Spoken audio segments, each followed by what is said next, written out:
What's going on behind the scenes and off the microphone at the Magic Word podcast? Hear what listeners and guests are saying that isn't on the podcast this week on The Magic Whisper.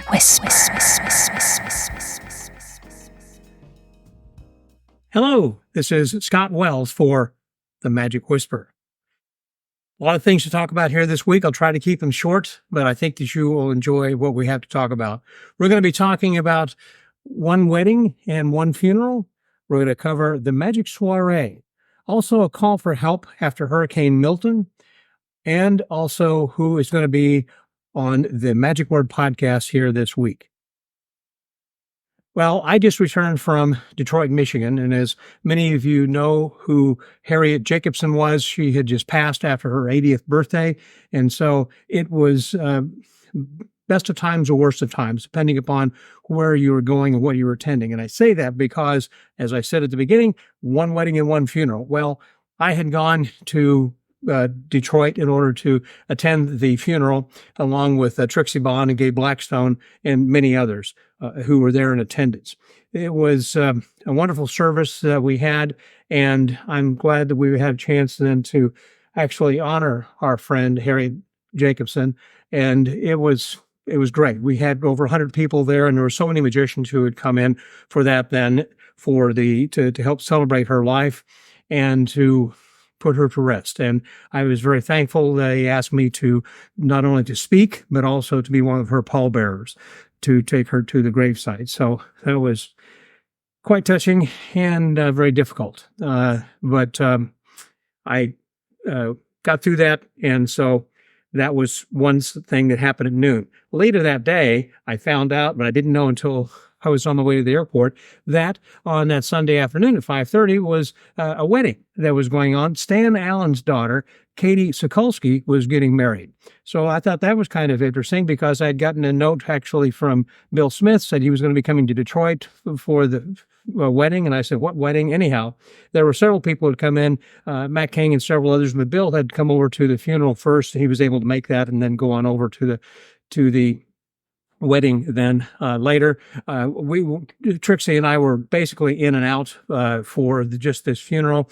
Gay came in Sunday morning before the funeral and then stayed Sunday night. She was the one who delivered the broken wand ceremony when Harry was being interred in the ground. So just again, kind of a time for joy, for celebration of life and a celebration of new lives together with Katie and her new husband. Congratulations to you two.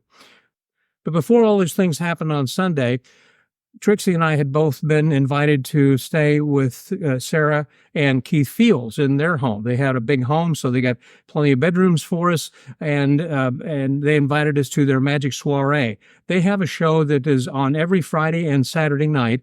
There, I think it's called Camp Ticonderoga in Troy, Michigan. And it's a wonderful show, a lot of fun, and they have some close-up magicians, and they occasionally have some people who are guests who come into town. They just had Steve Valentine come in. Jeff Hobson happened to be in Detroit, and so it was just a lot of fun whenever they have magicians come into town, like Trixie and I were, and so we enjoyed. It includes dinner, by the way, as well as a show, and it was a close-up at the tables, and then during the show, some of the close-up guys also get to do some stand-up in conjunction with what Sarah and Keith are doing. It's a wonderful venue and a wonderful show, and then afterwards, everybody goes back to their house and continues the soiree. So it is a fun evening. If you ever get a chance to go anywhere near Detroit, be sure on a Friday or Saturday night to make your reservations to the Magic Soiree and enjoy dinner and a good time with some of the best magic around. Again, I want to point out how great that Michigan is as far as being a hotspot for magicians. And in particular, Detroit has so many people. At the funeral, there were so many people I saw. I don't want to start naming names because I'm going to leave out somebody, but Michael Mode and John Pullum, Michael Thornton, and it goes on with so many guys that Johnny New York and Benny and golly, I'm going to leave out so many people, but it was great. It is such a nice and loving and wonderful magic community that they have there in Detroit and Michigan then in general. Even Greg Bordner and Debbie had come up from Abbott's there in Colon for the service. Some more bad news that happened recently, of course, was the hurricane, and it devastated parts of Florida and particularly hurt a lot of things. You can see this was from where the Rays play, the baseball team that tore the roof off of the facility. You can see how much damage was done there. That's just a small example of everything that had happened in and around the area. And one of the people, as it directly affects us as a magic community, are the Zubrichts. The Zubrichts Theater is fine. They didn't have any power, but where they live got about 2 feet of water. And that's where they stored a lot of their magic equipment that they performed at the show, because there's not a lot of storage room there in their theater. As a result, they are appealing for your help financially to buy tickets. They're not necessarily asking for donations, although that'll be great, but they are just saying, if you can help us by buying tickets to future shows, or if you can't attend, perhaps buying a gift certificate that can be used by someone who maybe can't afford that, but needs to be enlightened with a little bit of fun. I should say their spirits lifted a little bit with a little bit of fun by enjoying a magic show. So I'm going to play just a little clip of a video that will explain a little bit and show some of the devastation that they had experienced. Wanted to give everybody an update. So we had evacuated prior to Hurricane Milton making landfall here in Florida. Upon returning home a couple of days ago, we discovered that our home was filled with water. It is uninhabitable at this point, and it has to be completely rebuilt on the inside. So we have managed to pack up what items were salvageable. Everything else is out by the curb, and we've moved all of those boxes here into the Zubrick Magic Theater. But it's our second home. It's our home away from home. We're comfortable here. We have a couple of air mattresses set up center stage, so we are living here for what is the foreseeable future. Of course, that has major impacts on our small business. We are unable to perform at this time, one, because of the lack of electricity, but two, because all of our things are here. The stage is unusable at this point. So our small business has taken a big impact. So we are coming to you to ask for help. Ryan and I are ashamed. We don't like to ask for help, but we need your help. Please, if you are willing and you're able and you would like, go on our website, buy a ticket to a future performance. Magic is our passion. We love nothing more to be on stage and share our magic with our community. But it is also our livelihood. And if we're not performing, it's very, very difficult. So to help bridge that gap between now and the time that we can resume our normal business operations, we ask that you go buy a ticket to a future performance, buy a gift certificate, whether it's for yourself or if you'd like to gift it to somebody who has helped you throughout this time. Or if you want to donate directly, you can do so by the link. And any help that you can provide, we greatly appreciate it. And if you can't, still thank you for all of the messages and the phone calls that you have sent us. It is truly heartwarming, and we can't thank you enough for being so encouraging and so supporting of Ryan and I.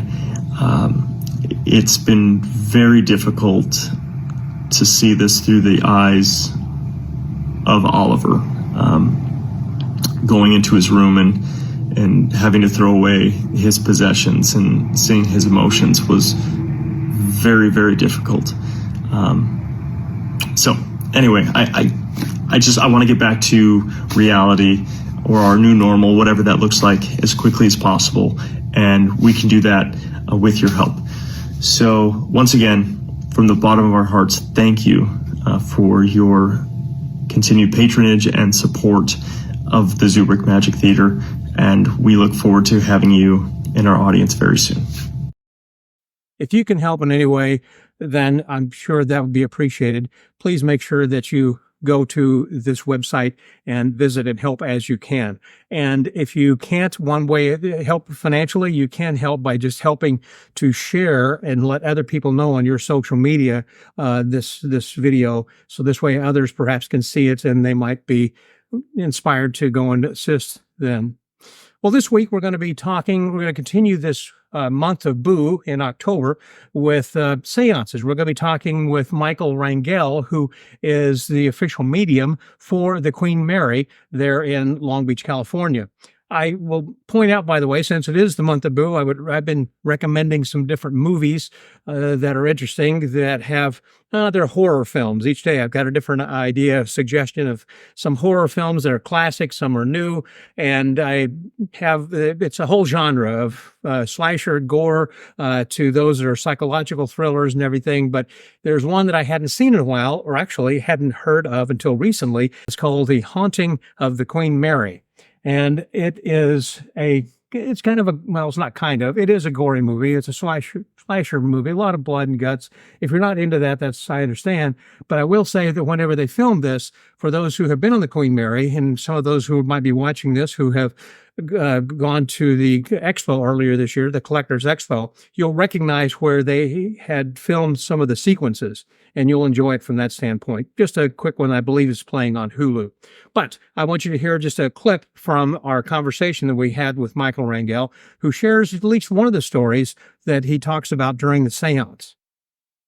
Flash forward to when Aiden had his Illusions of the Past show there. He comes early to the ship to set up for the show, and he sees a cleaning lady crying on the steps, sitting down on the steps. And he asks her, "Are you okay?" And she tells him that she was cleaning the stairs, vacuuming, and she loses her balance and starts to fall back. And a man catches her, sets her down on the stairs, and says, "I'm sorry."